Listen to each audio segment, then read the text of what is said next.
नाम का स्वभाव चाहिए, और वो भारत नाम का स्वभाव आज का नहीं है। 15 अगस्त 1947 के बाद ऐसा नहीं है, वो उससे भी प्राचीन है।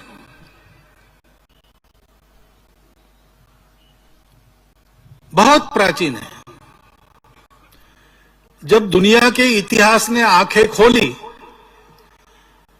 तो उसने इस भूभाग पर, जिसको भूगोल में इंडो ईरानियन प्लेट कहते हैं, इस भूभाग पर रहने वाले सबका यही स्वभाव पाया। वो स्वभाव क्या है? विश्व की विविधता को स्वीकार करके हिंदू चलता है।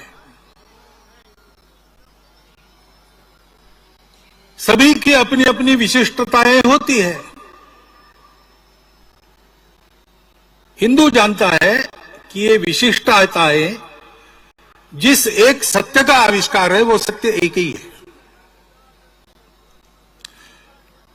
सृष्टि के चराचर जगत में, जड़ चेतन सब में वही एक है जो नहीं बदलता, जो पहले भी था, आज भी है, कल भी रहेगा, वो शाश्वत है।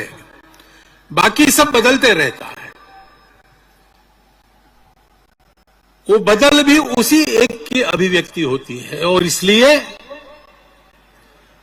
हम आजकल कहते हैं विविधता में एकता, लेकिन हिंदू इसको जानता है। इसलिए जानता है कि वो ये समझता है कि ये एकता की ही विविधताएं हैं, विशिष्टताएं, एकता का श्रृंगार है। और इसलिए अपनी अपनी विशिष्टता पर श्रद्धा पूर्वक चलो, सबकी विशिष्टताओं का सम्मान करो। मनुष्य को व्यक्ति के नाते जीना है, लेकिन केवल व्यक्ति के नाते नहीं जीना है। व्यक्ति परिवार के लिए है, परिवार समाज के लिए है, समाज मानवता के लिए है। सारा जीवन सृष्टि जीवन में आता है। और इसलिए पर्यावरण की मित्रता भी उस स्वभाव में पहले से है। व्यक्ति बड़ा कि समाज बड़ा, ये विवाद यहां पर है नहीं। सबकी अपनी अपनी सत्ता है। अपनी सत्ता दूसरों की सत्ता को बड़ी करने के काम में आए। हम बड़े हों तो दूसरों को बड़ा करे, वही वास्तविक बड़प्पन है। हमारे यहां राजा महाराजाओं की कथा नहीं चलती, बहुत हो गए, कोई याद नहीं रखता। लेकिन उस राजा को याद रखते हैं जिसने अपने पिताजी के वचन के पालन के लिए 14 वर्ष वन में रहना स्वीकार किया। उसके भाई राजा की कथा चलती है जिसने 14 वर्ष तक अपने बड़े भाई की पादुका लेकर उनके नाम पर राज्य किया। 14 वर्ष के पश्चात अखंड सत्ता में रहने के बाद भी, भाई वापस आने के बाद उसका राज्य सही सलामत उसको सुपुर्द कर दिया। हमारे यहां धनवान भी बहुत है और हो चुके हैं, लेकिन धनवानों की कथा हमारे यहां नहीं चलती। हमारे यहां उस धनवान की कथा चलती है जिसने अपनी गाढ़ी संपत्ति को राणा प्रताप को स्वतंत्रता के संघर्ष के लिए अर्पित कर दिया। कौन कितना कमाता है, हमारे यहां उसका महत्व नहीं है। पूरे भारतवर्ष में एक ऐसे व्यक्ति का नाम चलता है जिसने एक पैसा नहीं कमाया, जो कहीं पर चुनकर नहीं आए, जिनकी माताजी की चिंता करने के लिए खेतड़ी के राजा मनी ऑर्डर भेजते थे, ये चिंता नहीं कर सकते थे, ऐसे अकिंचन थे। लेकिन उस स्वामी विवेकानंद का नाम सारे भारतवर्ष में चलता है। ये स्वभाव है तब भारत है, ये स्वभाव नहीं है तो भारत नहीं है। और ये स्वभाव परंपरा से जिनके पास आया,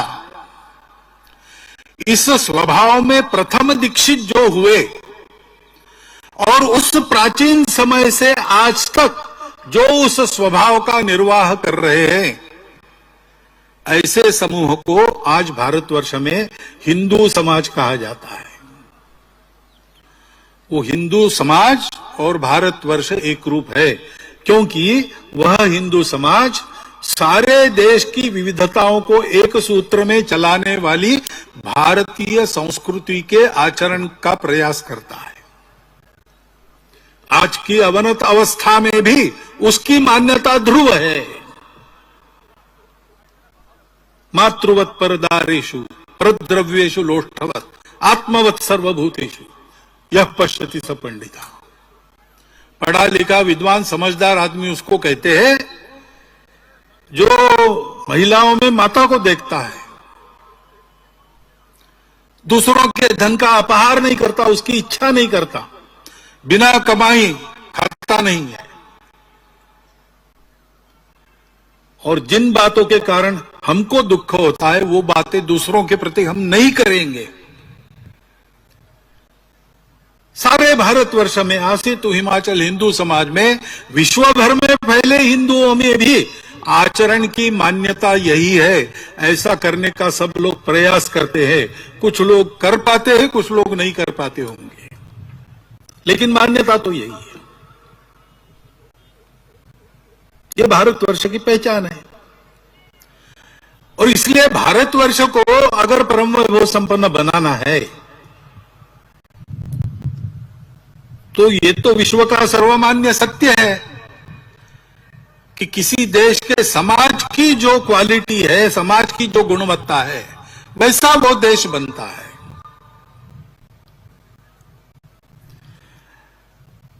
शासक होते हैं, प्रशासक होते हैं, महापुरुष होते हैं, नेता होते हैं, ये सब होते हैं। वो अपना अपना काम करे भी तो सहायक हो सकते हैं। देश का भाग्य परिवर्तन करने के लिए तो समाज को तैयार होना पड़ता है।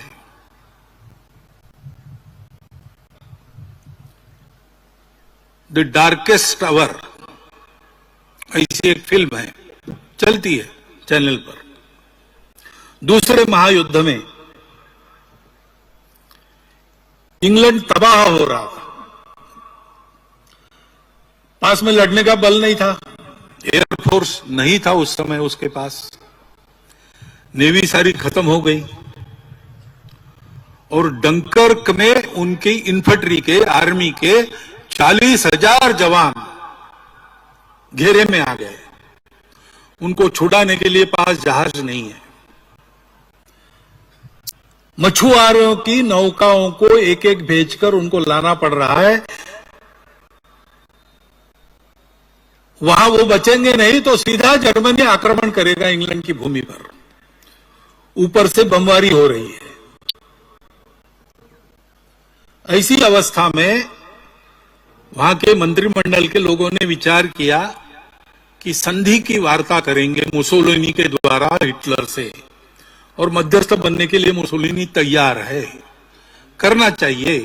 प्रधानमंत्री चर्चिल थे, उनको ये बात बिल्कुल पसंद तो नहीं थी, लेकिन चारों ओर से घिर गए। वो भी इस मनस्थिति में आ गए। लेकिन ऐसे समय उस फिल्म में ऐसा बताया है कि इंग्लैंड के राजा, क्योंकि मंत्रिमंडल ने उनको कहा कि आपको सुरक्षित रखना है इसलिए आप कनाडा जाइए, इंग्लैंड सुरक्षित नहीं है, तो वो चर्चिल के घर आए और पूछा कि बात क्यों चल रही। तो चर्चिल ने कहा कि ऐसी स्थिति है और जल्दी इसको सुधारेंगे क्योंकि शरण जाना पड़ेगा। तो राजा ने पूछा कि ये तुम्हारा मत है क्या? चर्चिल ने कहा मेरा तो मत नहीं है, लेकिन दूसरा इलाज नहीं है, सारा मंत्रिमंडल इसी मत का है, मैं अगर इसके बीच में आ गया तो मुझे बाजू करके वो निर्णय करेंगे।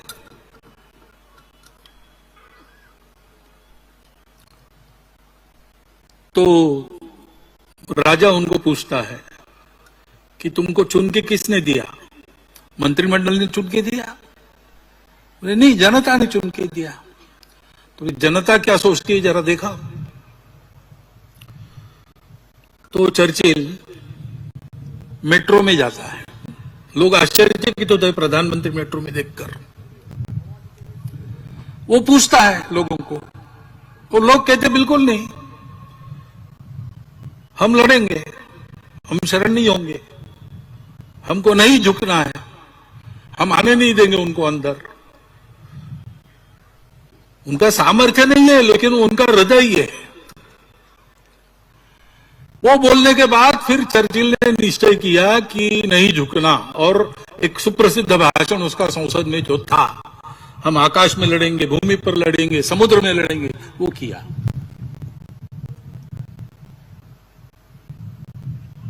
इंग्लैंड लड़ा किसके बल पर? सेना का बल तो था नहीं, नेता लोग मन हार चुके थे, लेकिन समाज सोचता था कि ऐसा नहीं होना चाहिए, हम नहीं झुकेंगे। उस बल पर इंग्लैंड कायम रहा लड़ाई में और अंततोगत्वा जीत गया। यह समाज की शक्ति का सामर्थ्य होता है। संघ के निर्माता डॉक्टर हेडगेवार, वो सब प्रकार के काम उन्होंने करके देख लिए थे, सब में कार्यकर्ता बने थे, प्रामाणिकता से, निस्वार्थ बुद्धि से उन्होंने सारे काम किए। उन कामों को चलाने वाले जो लोग थे, उनके साथ उनकी चर्चाएं हुई।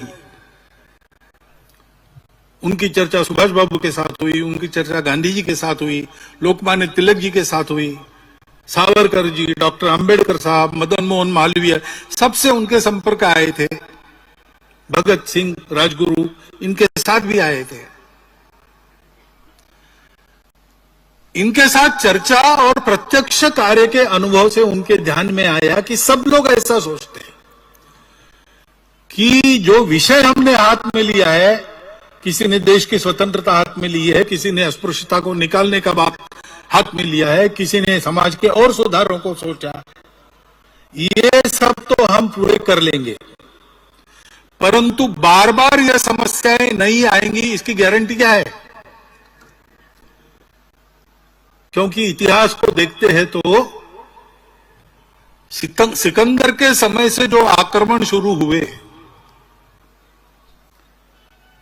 वो ब्रिटिश राज तक आक्रमण ही होते रहे सदा। मुट्ठी भर लोग बाहर से आते हैं, हमसे गुणों में श्रेष्ठ नहीं है, संपत्ति नहीं है उनके पास, हमारा शौर्य पराक्रम उनसे कई गुना ज्यादा है, लेकिन देखते देखते वो हमको गुलाम बनाते हैं। बार बार ऐसा होता है, एक बार होने से हम सीखते कुछ नहीं, आपस में गद्दारी का काम वही वैसा ही चलता है। और इसलिए इस समाज की स्थिति को सुधारना आवश्यक है। वो नहीं करेंगे तो हमारे काम पूर्ण नहीं होंगे, फुलफिल नहीं होंगे, किसी को ये काम करना पड़ेगा।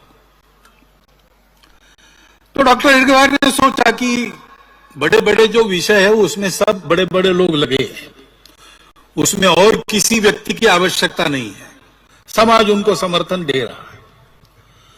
तो ये जो सबके कामों को पूर्ण करने वाला काम है, वो करने का प्रयास मैं करता हूं। इसलिए उन्होंने चिंतन किया, तब उनके ध्यान में आया कि भारत की इतनी विविधता में भारत प्राचीन समय से एक देश रहा है, ये कोई अंग्रेजों ने बनाया हुआ देश नहीं है। हिंद स्वराज में महात्मा गांधी लिखते हैं, प्रश्नोत्तर के रूप में वो ग्रंथ है, युवा पूछता है, वृद्ध उत्तर देता है। तो युवा पूछता है कि भारत को एक कैसा करेंगे, तो वृद्ध उत्तर देता है कि भारत एक नहीं है, ये भी तुमको अंग्रेजों ने पढ़ाया है। अंग्रेजों के आने के बहुत पहले से भारत एक देश है, क्योंकि भाषा, प्रांत, जाति आदि आदि विविधताएं हमारे यहां बहुत पुरातन समय से है, परंतु ये सब होने के बाद भी संस्कृति सबकी एक चिरंतन, खून रगों में हिंदू है।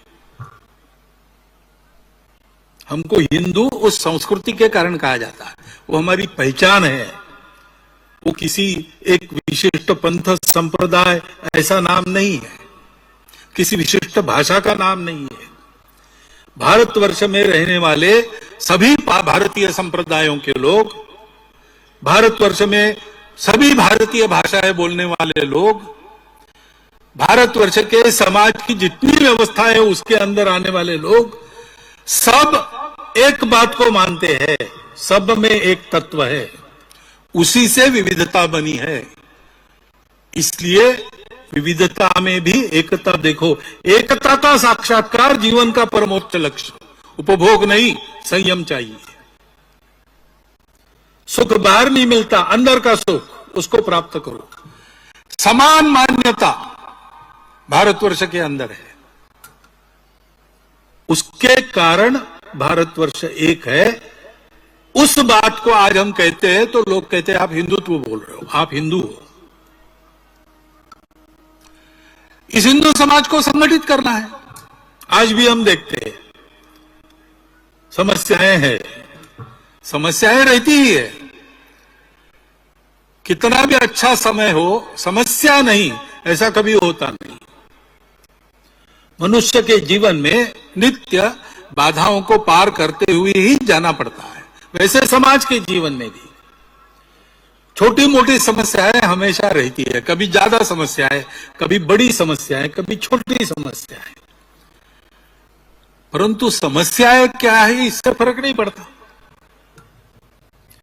समस्याओं को झेलने वाला कितना तैयार है।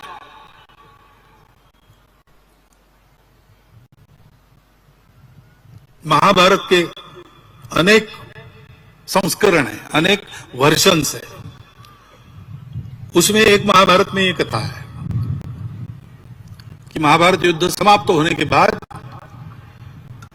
नारायणी सेना का सेनापति सात्यकी, अर्जुन ये बड़े दुखी हो गए। इतना बड़ा संहार, अपने ही लोगों को मारना पड़ा।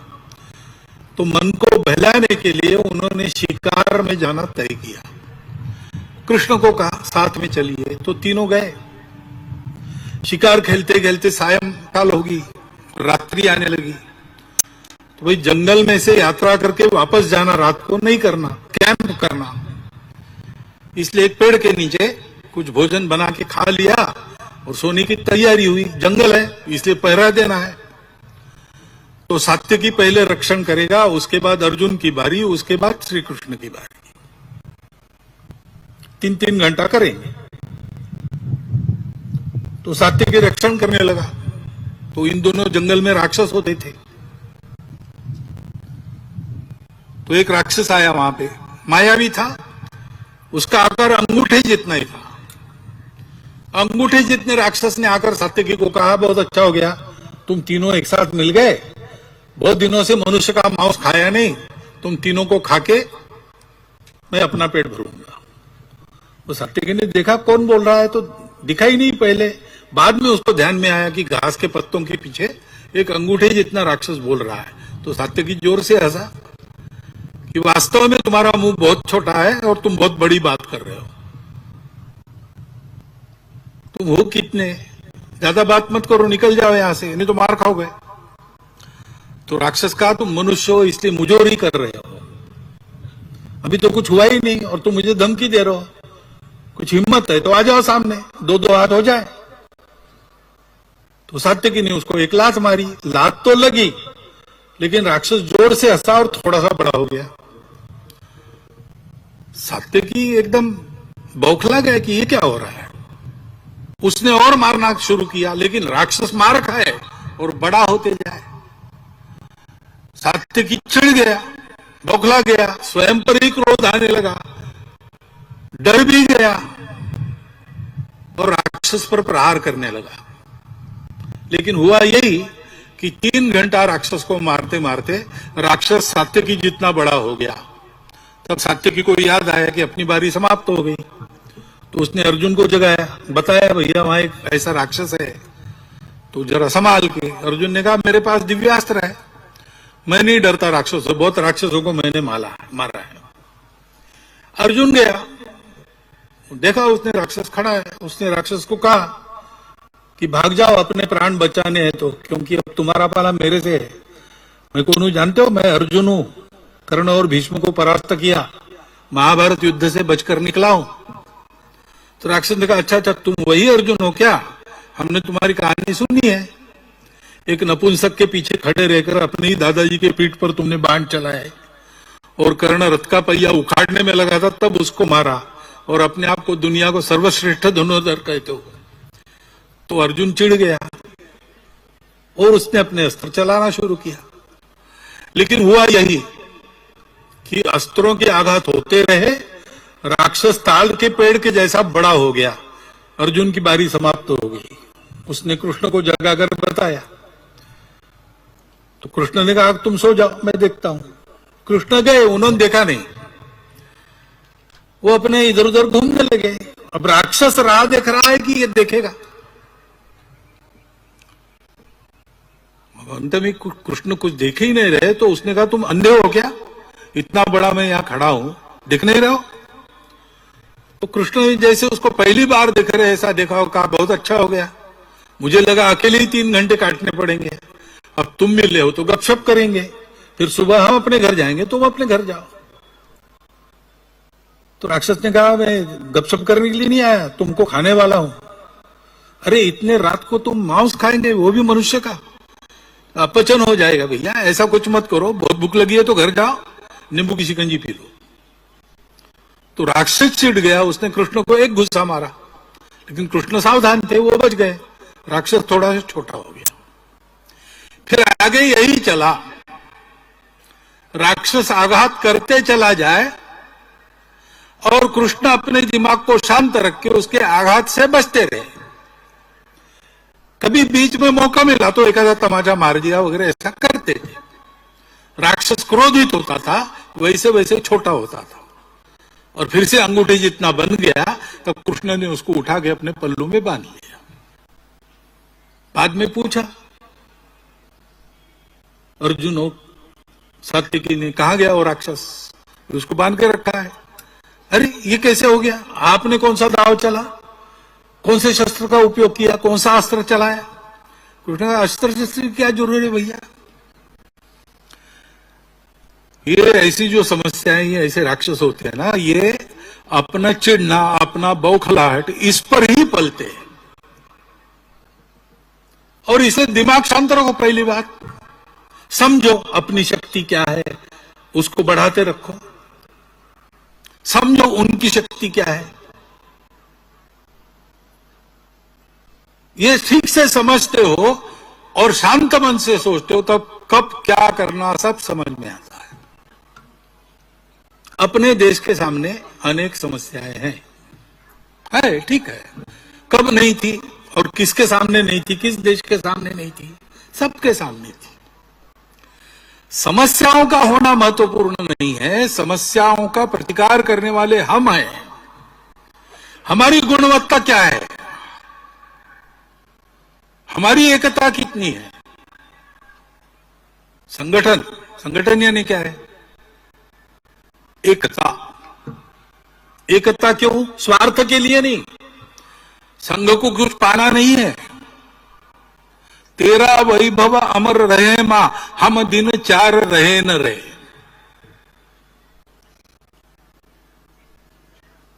हम तो समझते कि हम तो कर रहे। भी गीत सुना आपने, गंगा जले गंगा पूजा है, जिससे लिया उसी को वापस कर रहे। वो हमारी जननी है, उसके लिए हम काम कर रहे, वापस कुछ मांगना नहीं है, हमको नहीं चाहिए कुछ। जो भी हमारे पास है वो तुम्हारे काम में लग जाए, हम धन्य हो जाएंगे, जीवन भी जाए तुम्हारे के लिए। ऐसे हम हैं, हमको पाना कुछ नहीं है। फिर हमारी एकता का आधार क्या है? आत्मीयता। हिंदू समाज के सबके प्रति संघ का भाव आत्मीयता का है, अपार आत्मीयता का है। और हिंदू समाज के मन में संपूर्ण विश्व के प्रति आत्मीयता है। वसुधैव कुटुंबकम कहने वाला हिंदू समाज है। उस हिंदू समाज के घटक के नाते संघ कार्य का आधार भी शुद्ध सात्विक प्रेम है। ये प्रेम स्वार्थ के लिए नहीं है, ये प्रेम ध्येय के लिए है। परम वैभवम ने तुम्हें तत्स्वराष्ट्रम, इसके लिए हम काम कर रहे हैं। और वह परम वैभव देश का जब होगा तब देश क्या सोचेगा? देश सोचेगा, हिंदू समाज सोचेगा, हिंदू राष्ट्र सोचेगा वसुधैव कुटुंबकम। भारत बड़ा होता है, सारी दुनिया की मित्रता करता है, शत्रुता करने वालों से भी मित्रता करने का प्रयास करता है। ये इतिहास है और वर्तमान है। बाकी सब लोग स्वार्थ की सोचते हैं, हम लोग संबंधों की सोचते हैं।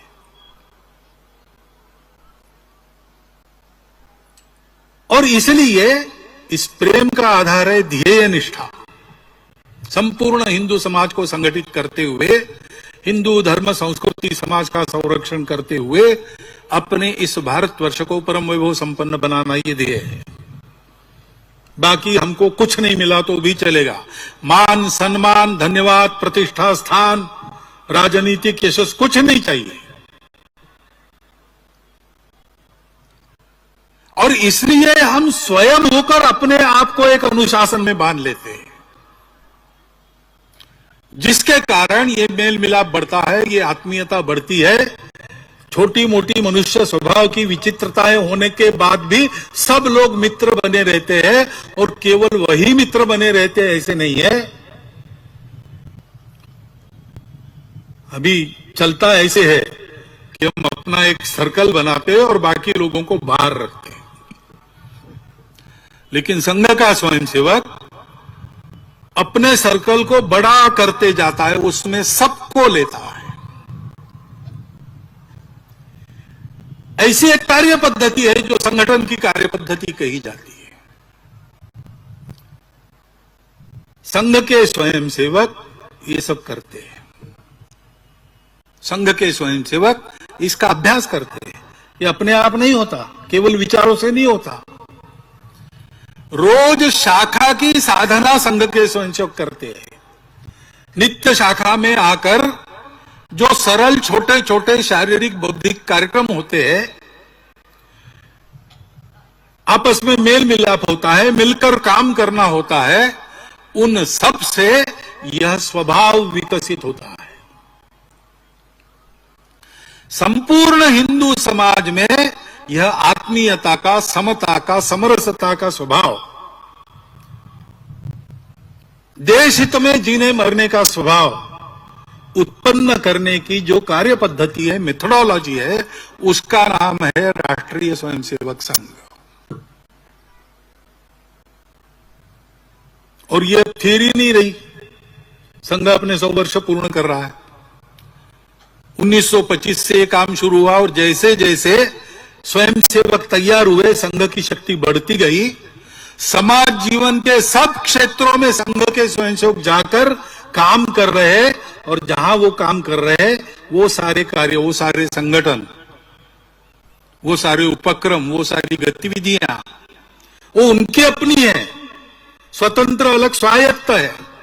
संघ नहीं करता, स्वयंसेवक करता है, लेकिन जो करता है उसमें वो अग्रणी माना जाता है।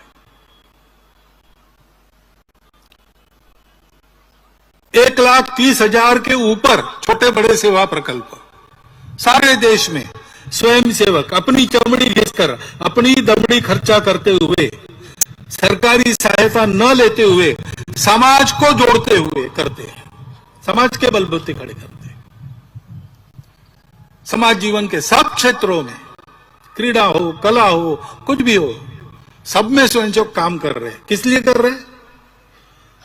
वहां यशस्वी होने के लिए नहीं कर रहे, उस कार्य के स्वभाव के परिष्कार के द्वारा भारतवर्ष की उन्नति में उनका सार्थक योगदान हो सके, ठीक ढंग से सब चले, इसके लिए कर रहे हैं। वहां के स्वभाव में, वहां के वातावरण में देश के लिए इष्ट परिवर्तन लाना, इसके लिए कर रहे हैं। स्वतंत्र अलग स्वायत्त है। संघ ने उनको संस्कार विचार दिया है, प्रेरणा दी है। संघ को तो एक ही काम करना है, समाज को संगठित करना, संगठित रखना। उसके लिए इस प्रकार अपने जीवन को जीने वाले स्वयंसेवकों का निर्माण करना,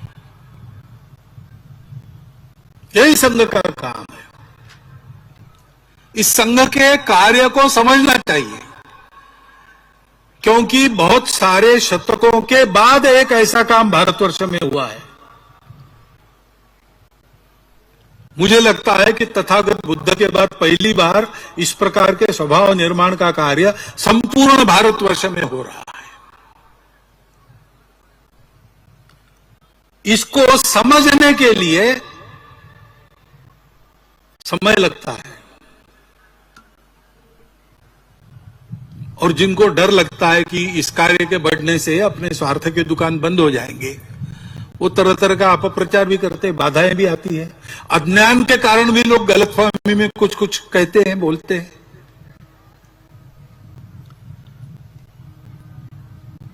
लेकिन मेरी प्रार्थना है कि इस संघ को समझने के लिए आप संघ के अंदर आइए। अंदर आने की फीस नहीं है, औपचारिक सदस्यता नहीं है। मन की मर्जी है तब आ सकते हैं, अगर मर्जी उखड़ गई तो आप बाहर जा सकते हैं। मन मर्जी से करने वाला काम है। अंदर से आइए, संघ को देखिए। और जो बातें मैंने आज कही या हम हमेशा कहते हैं, वो आपको संघ के अंदर मिली तो रहिए, संघ के स्वयंसेवक बन जाइए, प्रतिज्ञा लीजिए और काम कीजिए। नहीं है तो आपका मन करे उधर जाने के लिए, आप स्वतंत्र हैं। ये तो प्रेम के आधार पर चलने वाला काम है, इसमें कोई जबरदस्ती होती नहीं, इसमें कोई स्वार्थ की लालच दिखाई जाती नहीं। उल्टा है, यहां मिलेगा कुछ नहीं, आपके पास है वो सब देना पड़ेगा। हमारे संघ में हमेशा सूची बनती है, लिस्ट।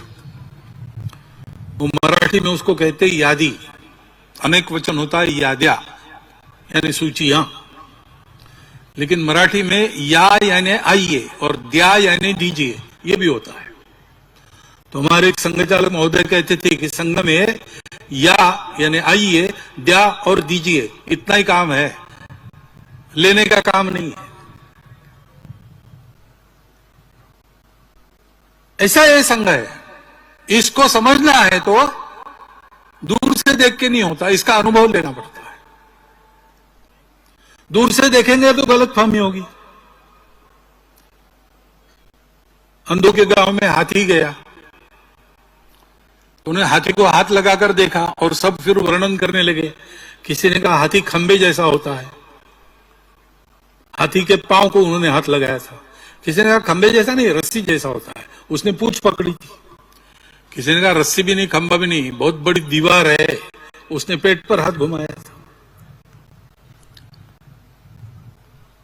लेकिन हाथी क्या है, जो देखेगा उसको पता चलेगा। ऐसे संघ क्या है, बाहर से देखते वर्णन करते हैं, अपनी अपनी समझ से देखते नहीं होता। संघ के अंदर आइए, संघ को देखिए। ऐसा ये काम है, ये ध्यान में आया, संघ के कार्यकर्ता बनिए। क्योंकि संघ को अपना नाम तो करना है नहीं, पूरा समाज देश के उत्थान में लग जाए, यही उसकी इच्छा है। और इसलिए पर्याप्त बड़ा संघ है, संपूर्ण देश में पहुंचा है। 70,000 के आसपास शाखाएं आती है हमारी। दुनिया में सबसे बड़ा संगठन कहलाते हैं हम। लेकिन फिर भी हम क्यों बढ़ना चाहते हैं? हमारे बढ़ने के लिए नहीं, पूरा समाज ऐसा हो जाए, संघ का नाम भी न रहे तो भी समाज में ये गुणवत्ता, ये एकता आ जाए तो देश का भला होगा और भारतवर्ष का भला होगा, तभी सारी दुनिया का भला होगा। दुनिया के पास भी दूसरा रास्ता नहीं है। और इसलिए अपने जीवन को शुद्ध बनाना, अपने देश के जीवन को उत्तम बनाना और विश्व के जीवन को शांतिमय बनाना, ऐसे तीन काम इस एक पंथ से सिद्ध होते हैं। ऐसा एक पंथ आपके सामने है, उसमें आकर उस पंथ के पथिक बनने का आह्वान मैं आपको करता हूं और मेरी बात शांति से सुन लीजिए। इसलिए नागरिक सज्जनों का, माता भगिनियों का धन्यवाद करते हुए अपने शब्दों को विराम देता हूं।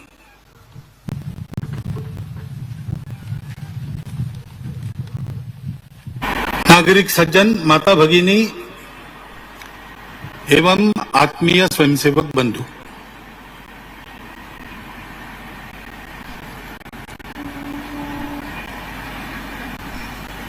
आज इस कार्यक्रम को हम देखते हैं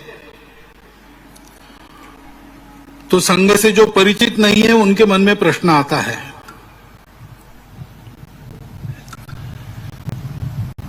वैसे आज का दिन कोई पर्व त्योहार नहीं है। संघ के भी जो उत्सव होते हैं वैसा उत्सव नहीं है। ऐसा भी दिन नहीं है कि इतनी कड़ी धूप में हम घंटा भर यहां बैठे रहे। फिर भी पूरे मध्यबंग प्रांत से, सभी विभागों से, सभी जिलों से, सभी खंडों से संघ के स्वयंसेवक अपने खर्चे से, अपना गणवेश अपने खर्चे से करते हुए यहां पर उपस्थित है। कई प्रकार की बाधाएं आई होंगी। उन बाधाओं को दूर करते हुए सब लोग उपस्थित हैं। यह आग्रह क्यों है? संघ क्या करना चाहता है?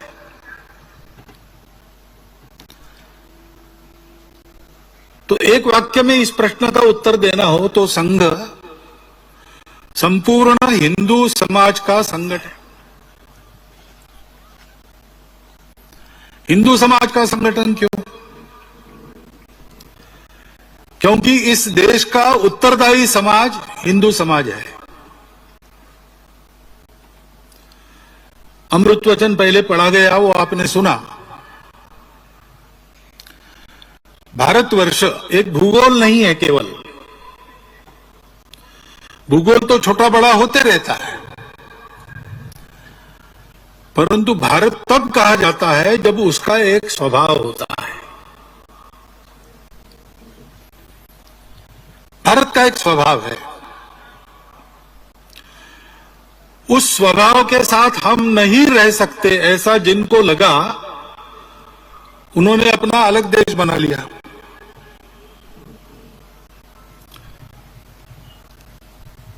तो स्वाभाविक ये है कि जो नहीं बिछड़े उन सबको भारत नाम का स्वभाव चाहिए। और वो भारत नाम का स्वभाव आज का नहीं है। 15 अगस्त 1947 के बाद ऐसा नहीं है। वो उससे भी प्राचीन है।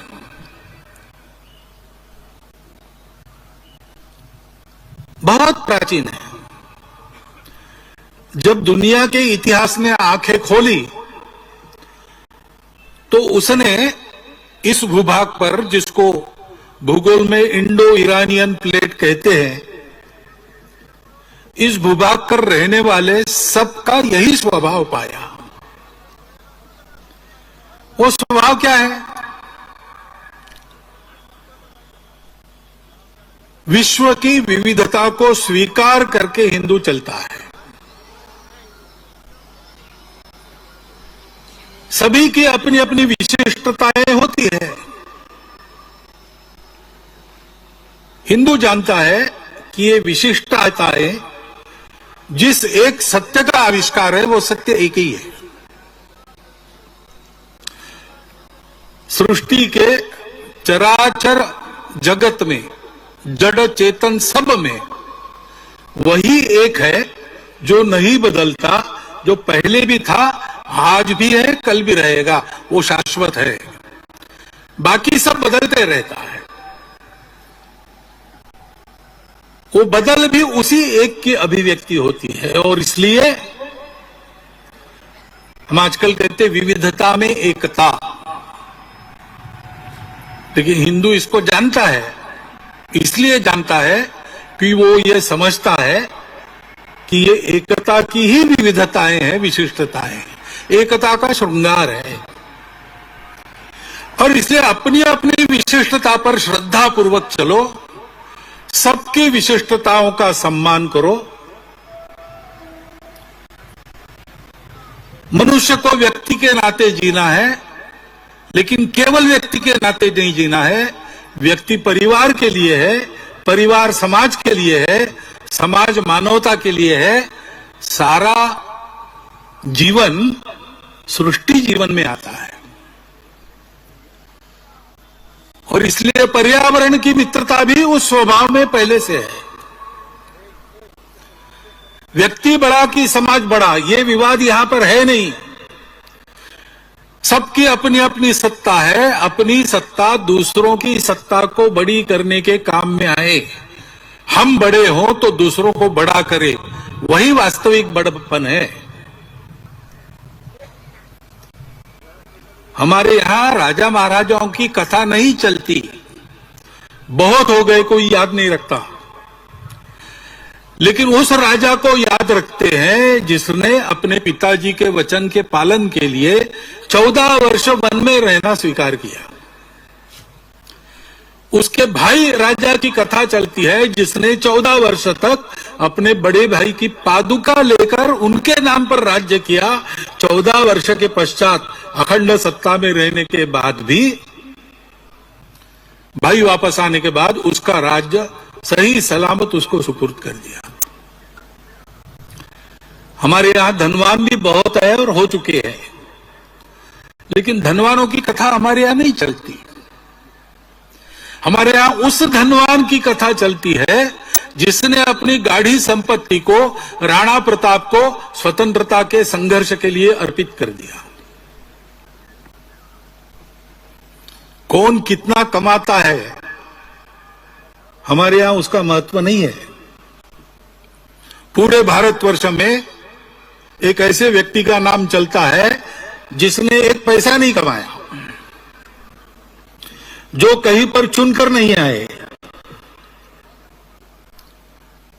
जिनकी माताजी की चिंता करने के लिए खेतड़ी के राजा मनी ऑर्डर भेजते थे, ये चिंता नहीं कर सकते थे, ऐसे अकिंचन थे। लेकिन उस स्वामी विवेकानंद का नाम सारे भारतवर्ष में चलता है। ये स्वभाव है तब भारत है, ये स्वभाव नहीं है तो भारत नहीं है। और ये स्वभाव परंपरा से जिनके पास आया, इस स्वभाव में प्रथम दीक्षित जो हुए और उस प्राचीन समय से आज तक जो उस स्वभाव का निर्वाह कर रहे हैं, ऐसे समूह को आज भारतवर्ष में हिंदू समाज कहा जाता है। वो हिंदू समाज और भारतवर्ष एक रूप है, क्योंकि वह हिंदू समाज सारे देश की विविधताओं को एक सूत्र में चलाने वाली भारतीय संस्कृति के आचरण का प्रयास करता है। आज की अवनत अवस्था में भी उसकी मान्यता ध्रुव है। मातृवत परदारेषु परद्रव्येषु लोष्ठवत आत्मवत सर्वभूतेषु यह पश्यति स पंडिता। पढ़ा लिखा विद्वान समझदार आदमी उसको कहते हैं जो महिलाओं में माता को देखता है, दूसरों के धन का अपहार नहीं करता, उसकी इच्छा नहीं करता, बिना कमाई खाता नहीं है। और जिन बातों के कारण हमको दुख होता है वो बातें दूसरों के प्रति हम नहीं करेंगे। सारे भारतवर्ष में आसे तो हिमाचल हिंदू समाज में, विश्व भर में फैले हिंदुओं में भी आचरण की मान्यता यही है। ऐसा करने का सब लोग प्रयास करते हैं, कुछ लोग कर पाते हैं, कुछ लोग नहीं कर पाते होंगे, लेकिन मान्यता तो यही है। ये भारतवर्ष की पहचान है। और इसलिए भारतवर्ष को अगर परम वैभव संपन्न बनाना है तो ये तो विश्व का सर्वमान्य सत्य है कि किसी देश के समाज की जो क्वालिटी है, समाज की जो गुणवत्ता है, वैसा वो देश बनता है।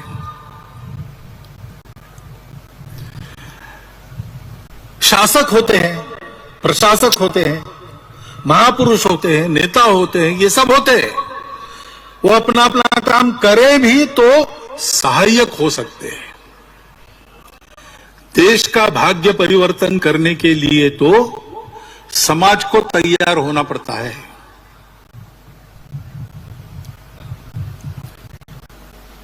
द डार्केस्ट आवर ऐसी एक फिल्म है, चलती है चैनल पर।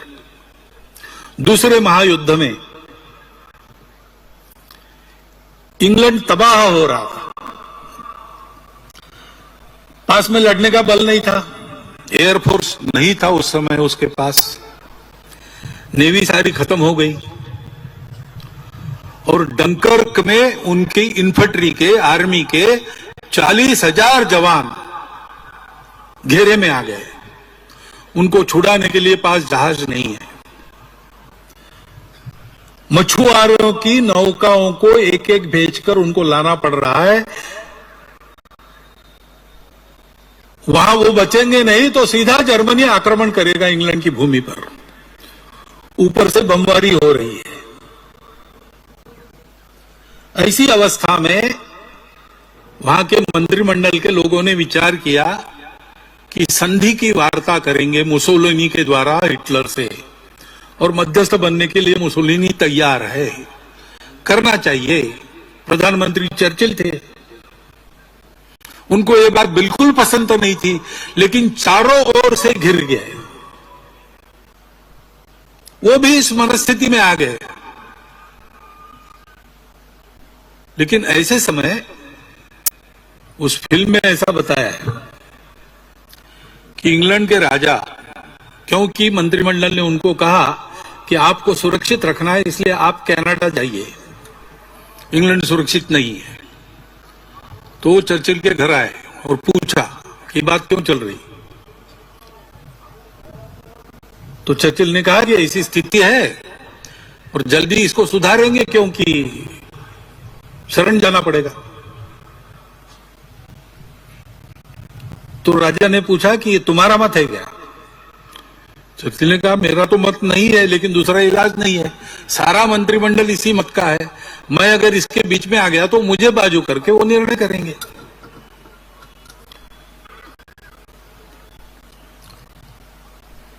तो राजा उनको पूछता है कि तुमको चुन के किसने दिया? मंत्रिमंडल ने चुन के दिया? नहीं, जनता ने चुन के दिया। तो जनता क्या सोचती है जरा देखा। तो चर्चिल मेट्रो में जाता है। लोग आश्चर्यचकित होते हैं प्रधानमंत्री मेट्रो में देखकर। वो पूछता है लोगों को, और लोग कहते बिल्कुल नहीं, हम लड़ेंगे, हम शरण नहीं होंगे, हमको नहीं झुकना है, हम आने नहीं देंगे उनको अंदर। उनका सामर्थ्य नहीं है, लेकिन उनका हृदय है। वो बोलने के बाद फिर चर्चिल ने निश्चय किया कि नहीं झुकना, और एक सुप्रसिद्ध भाषण उसका संसद में जो था, हम आकाश में लड़ेंगे, भूमि पर लड़ेंगे, समुद्र में लड़ेंगे, वो किया।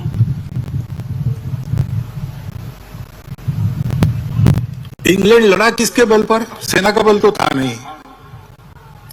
नेता लोग मन हार चुके थे, लेकिन समाज सोचता था कि ऐसा नहीं होना चाहिए, हम नहीं झुकेंगे। उस बल पर इंग्लैंड कायम रहा लड़ाई में और अंततोगत्वा जीत गया। यह समाज की शक्ति का सामर्थ्य होता है। संघ के निर्माता डॉक्टर हेडगेवार, वो सब प्रकार के काम उन्होंने करके देख लिए थे, सब में कार्यकर्ता बने थे, प्रामाणिकता से, निस्वार्थ बुद्धि से उन्होंने सारे काम किए। उन कामों को चलाने वाले जो लोग थे, उनके साथ उनकी चर्चाएं हुई। उनकी चर्चा सुभाष बाबू के साथ हुई, उनकी चर्चा गांधी जी के साथ हुई, लोकमान्य तिलक जी के साथ हुई, सावरकर जी, डॉक्टर अंबेडकर साहब, मदन मोहन मालवीय, सबसे उनके संपर्क आए थे।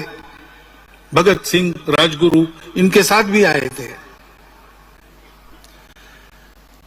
इनके साथ चर्चा और प्रत्यक्ष कार्य के अनुभव से उनके ध्यान में आया कि सब लोग ऐसा सोचते हैं कि जो विषय हमने हाथ में लिया है, किसी ने देश की स्वतंत्रता हाथ में ली है, किसी ने अस्पृश्यता को निकालने का बात हाथ में लिया है, किसी ने समाज के और सुधारों को सोचा, ये सब तो हम पूरे कर लेंगे, परंतु बार बार ये समस्याएं नहीं आएंगी इसकी गारंटी क्या है? क्योंकि इतिहास को देखते हैं तो सिकंदर के समय से जो आक्रमण शुरू हुए वो ब्रिटिश राज तक आक्रमण ही होते रहे सदा। मुट्ठी भर बर्बर लोग बाहर से आते हैं, हमसे गुणों में श्रेष्ठ नहीं है, संपत्ति नहीं है उनके पास, हमारा शौर्य पराक्रम उनसे कई गुना ज्यादा है, लेकिन देखते देखते वो हमको गुलाम बनाते हैं। बार बार ऐसा होता है। एक बार होने से हम सीखते कुछ नहीं, आपस में गद्दारी का काम वही वैसा ही चलता है। और इसलिए इस समाज की स्थिति को सुधारना आवश्यक है। वो नहीं करेंगे तो हमारे काम पूर्ण नहीं होंगे, फुलफिल नहीं होंगे, किसी को ये काम करना पड़ेगा। तो डॉक्टर एडगर ने सोचा कि बड़े बड़े जो विषय है उसमें सब बड़े बड़े लोग लगे हैं, उसमें और किसी व्यक्ति की आवश्यकता नहीं है, समाज उनको समर्थन दे रहा है। तो ये जो सबके कामों को पूर्ण करने वाला काम है वो करने का प्रयास मैं करता हूं। इसलिए उन्होंने चिंतन किया, तब उनके ध्यान में आया कि भारत की इतनी विविधता में भारत प्राचीन समय से एक देश रहा है। ये कोई अंग्रेजों ने बनाया हुआ देश नहीं है। हिंद स्वराज में महात्मा गांधी लिखते हैं, प्रश्नोत्तर के रूप में वो ग्रंथ है, युवा पूछता है वृद्ध उत्तर देता है। तो युवा पूछता है कि भारत को एक कैसा करेंगे, तो वृद्ध उत्तर देता है कि भारत एक नहीं है, ये भी तुमको अंग्रेजों ने पढ़ाया है। अंग्रेजों के आने के बहुत पहले से भारत एक देश है, क्योंकि भाषा, प्रांत, जाति आदि आदि विविधताएं हमारे यहां बहुत पुरातन समय से है। परंतु ये सब होने के बाद भी संस्कृति सबकी एक चिरंतन, खून रगों में हिंदू है। हमको हिंदू उस संस्कृति के कारण कहा जाता है, वो हमारी पहचान है। वो किसी एक विशिष्ट पंथ संप्रदाय ऐसा नाम नहीं है, किसी विशिष्ट भाषा का नाम नहीं है। भारतवर्ष में रहने वाले सभी भारतीय संप्रदायों के लोग, भारतवर्ष में सभी भारतीय भाषाएं बोलने वाले लोग, भारतवर्ष के समाज की जितनी व्यवस्था है उसके अंदर आने वाले लोग, सब एक बात को मानते हैं, सब में एक तत्व है, उसी से विविधता बनी है। इसलिए विविधता में भी एकता देखो। एकता का साक्षात्कार जीवन का परमोच्च लक्ष्य, उपभोग नहीं, संयम चाहिए। सुख बाहर नहीं मिलता, अंदर का सुख उसको प्राप्त करो। समान मान्यता भारतवर्ष के अंदर है, उसके कारण भारतवर्ष एक है। उस बात को आज हम कहते हैं तो लोग कहते हैं आप हिंदुत्व बोल रहे हो, आप हिंदू हो। इस हिंदू समाज को संगठित करना है। आज भी हम देखते हैं समस्याएं हैं, समस्याएं रहती ही है। कितना भी अच्छा समय हो, समस्या नहीं ऐसा कभी होता नहीं। मनुष्य के जीवन में नित्य बाधाओं को पार करते हुए ही जाना पड़ता है। वैसे समाज के जीवन में भी छोटी मोटी समस्याएं हमेशा रहती है, कभी ज्यादा समस्याएं, कभी बड़ी समस्याएं, कभी छोटी समस्याएं। परंतु समस्याएं क्या है इससे फर्क नहीं पड़ता। समस्याओं को झेलने वाला कितना तैयार है।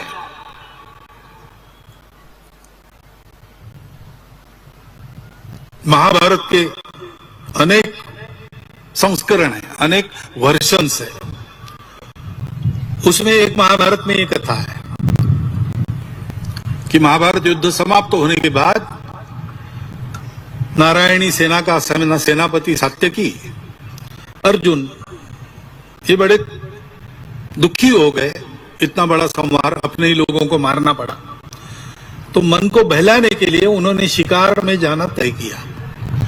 कृष्ण को कहा साथ में चलिए, तो तीनों गए।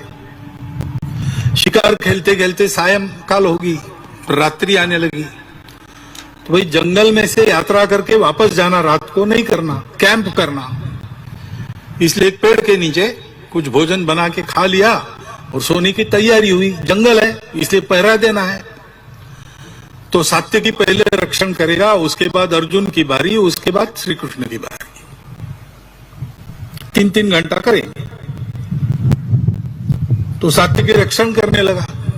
तो इन दोनों जंगल में राक्षस होते थे। तो एक राक्षस आया वहां पे, मायावी था। उसका आकार अंगूठे जितना ही था। अंगूठे जितने राक्षस ने आकर सात्यकी को कहा, बहुत अच्छा हो गया, तुम तीनों एक साथ मिल गए। बहुत दिनों से मनुष्य का मांस खाया नहीं, तुम तीनों को खा के मैं अपना पेट भरूंगा। वो सात्यकी ने देखा कौन बोल रहा है, तो दिखा ही नहीं पहले। बाद में उसको ध्यान में आया कि घास के पत्तों के पीछे एक अंगूठे जितना राक्षस बोल रहा है। तो सात्यकी जोर से हंसा कि वास्तव में तुम्हारा मुंह बहुत छोटा है और तुम बहुत बड़ी बात कर रहे हो। तुम हो कितने, ज्यादा बात मत करो, निकल जाओ यहां से, नहीं तो मार खाओगे। तो राक्षस कहा, तुम मनुष्य हो इसलिए मुझोरी कर रहे हो। अभी तो कुछ हुआ ही नहीं और तुम मुझे धमकी दे रहे हो। कुछ हिम्मत है तो आ जाओ सामने, 2-2 हाथ हो जाए। तो सात्यकी ने उसको एक लात मारी। लात तो लगी, लेकिन राक्षस जोर से हंसा और थोड़ा सा बड़ा हो गया। सात्यकी एकदम बौखला गए कि ये क्या हो रहा है। उसने और मारना शुरू किया, लेकिन राक्षस मार खाए और बड़ा होते जाए। सात्यकी चिढ़ गया, बौखला गया, स्वयं पर ही क्रोध आने लगा, डर भी गया और राक्षस पर प्रहार कर